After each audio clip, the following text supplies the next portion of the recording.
बिस्मिल्लाहिर्रहमानिर्रहीम। अस्सलामुअलैकुम वरहमतुल्लाहि वबरकातुहू। उम्मुल मुदारिस ऑनलाइन उर्दू क्लास में आपको खुशामदीद कहा जाता है।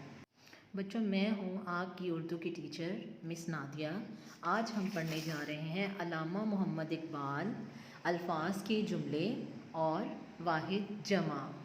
तो आइए सबसे पहले हम देखते हैं अल्फाज और उनके जुमले। बच्चों, आपके सामने सबसे पहला लफ्ज़ दिया गया है मोहसिन। मोहसिन किसको कहते हैं? एहसान करने वाला।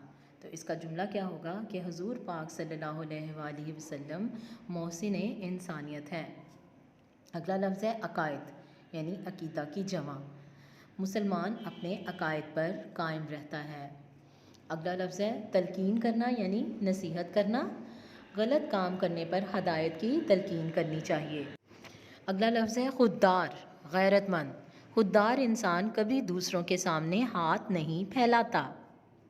खुद एतमादी, खुद एतमादी इंसान को मजबूत बनाती है। बच्चों, आप सिर्फ यही जुमला नहीं बनाएंगे, आप इसके अलावा भी जुमला बना सकते हैं। उसके बाद है अताब, यानी गुस्से और गज़ब। अहमद हर वक्त अपने अब्बू के अताब का शिकार रहता है। उसके बाद अफ़कार, अफ़कार जो है ये जमा है, यानी ये फ़िक्र की जमा है, यानी इसका मतलब है ख़यालात। अल्लामा इकबाल ने अपने अफ़कार से कौम के दिल में जगह बनाई।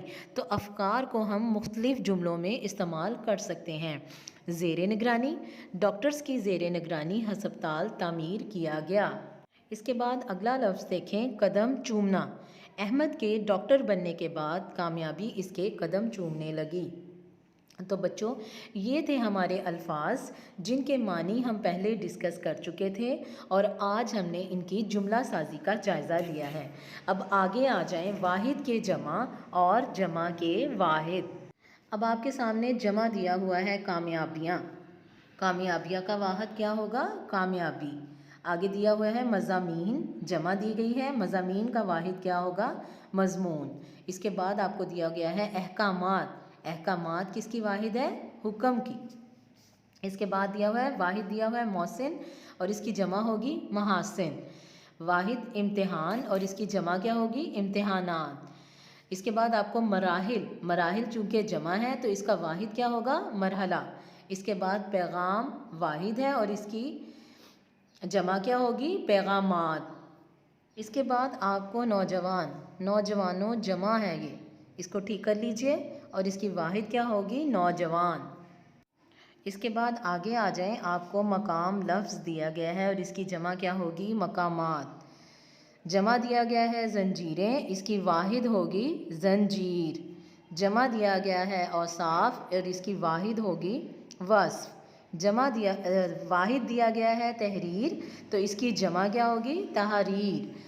वाहिद दिया गया है हक, तो इसकी जमा क्या होगी? हकूक।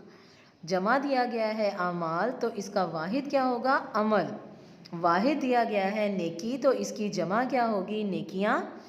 ख़यालात जमा है, जबकि इसका वाहिद क्या होगा? ख़याल। तो बच्चों, ये थे हमारे वाहिद की जमा और जमा के वाहिद। उम्मीद है आप लोगों को आज के ऑनलाइन लेक्चर की अच्छे तरीके से समझ आ गई होगी। आपने इसको अच्छे तरीके से समझना है और उसके बाद इसे वर्कशीट पे हल करना है। अल्लाह ताला आप सबका हामी और नाज़िर हो। मुझे इजाज़त दीजिए। अपना बहुत सारा ख्याल रखिएगा। अल्लाह हाफ़िज़।